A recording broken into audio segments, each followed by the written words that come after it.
विद्यार्थी मित्रांनो, सुप्रभात. सध्या ऑलिम्पिकचे खेळ पॅरिसमध्ये चालू आहेत आणि त्याच्यातली एक सत्य घटना तुम्हाला सांगतो. एक स्पर्धा चालू होती आणि त्या स्पर्धेमध्ये सगळे खेळाडू धावत होते.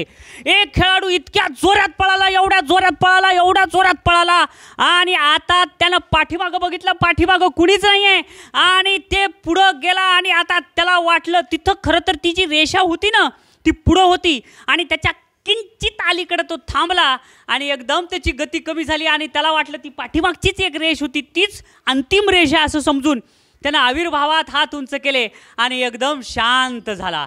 आणि त्याच्या पाठीमागून पळत येणारा जो दुसरा खेळाडू होता त्याला कळालं अंतिम रेषा तर पुढे आणि ह्यानं तर अलीकडेच थांबला. आता आता आता गोल्ड मेडल त्याला मिळणार आणि ह्यानं हारणार हे निश्चित होतं. प्रेक्षक जोर जोरात ओरडू लागले, जोर जोरात हाका मारू लागले, पण तेवढ्या गर्दीत ह्यानं जे थांबला होता त्याला काहीच कळालं नाही आणि पाठीमागून येणारा जो खेळाडू होता त्याला जोरात पळाला. आता त्यानं पुढं जाणार. तितक्यात त्यानं काय केलं असेल कोण सांगू शकतंय? हा, राईट, त्यानं पुढं पळाला आणि गोल्ड मेडल घेतलं. बरोबर आहे, सगळ्यांना असंच वाटणं साहजिकच आहे. पण तसं झालं नाही बालमित्रांनो. त्या मुलानं काय केलं, तो पळाला आणि ते जे तिथं स्तब्ध थांबला होता त्यानं त्याला हाताला धरलं आणि त्याला पुढं ढकललं आणि त्याला पुढं ढकलून त्याचा पहिला नंबर काढला, त्याला गोल्ड मेडल मिळू दिलं आणि स्वतः दुसरा नंबर आला. ज्या वेळेस त्यानं ढकलून खाली पडला आणि त्याला कळालं ह्यानं मला का ढकललं, कारण मी पहिला यावा म्हणून त्यानं मला ढकललं.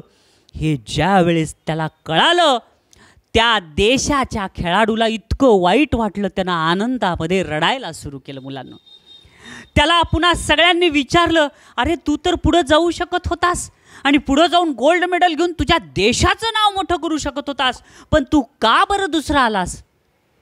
त्यावेळेस ते काय म्हणला माहिती आहे बाळांनो? ते म्हणला, मी जर हे गोल्ड मेडल जिंकून घरी गेलो असतो तर माझ्या आईचे संस्कार फिके पडले असते.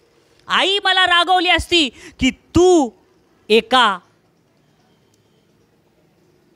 अशा व्यक्तीला हरवलास की ज्यानं तुझ्यासोबत स्पर्धा करणं सोडून दिलं होतं, ज्यानं निश्चित थांबला होता, त्याला तू हरवलास.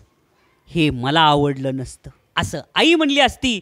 म्हणून ते म्हणला की मला खेळण्यासाठी स्पर्धा आवश्यक आहे, स्पर्धेसाठी दोघं तिघं आवश्यक आहेत तरच मी जिंकल.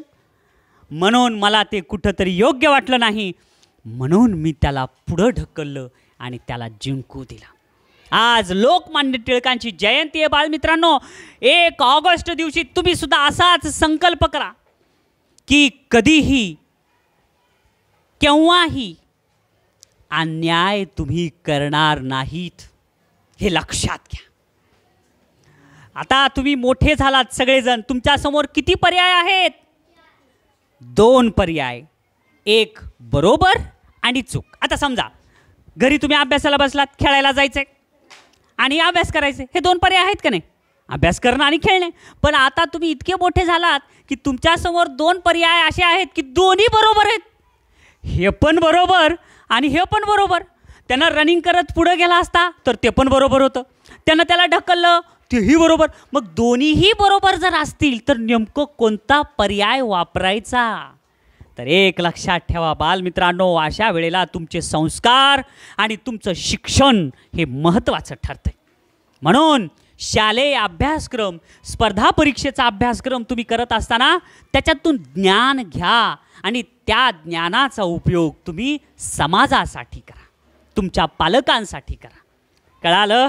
तुमच्या हातून कधीही कोणतीही चुकीची गोष्ट घडणार नाही असा निश्चय करा. आणि हीच खरी लोकमान्य टिळकांनाच आपल्यालाच ही एक खरी आदरांजली असेल. समजलं बालमित्रांनो? 2 शब्द तुम्ही सगळेजण शांत चित्ताने माझं ऐकून घेतलात त्याबद्दल धन्यवाद.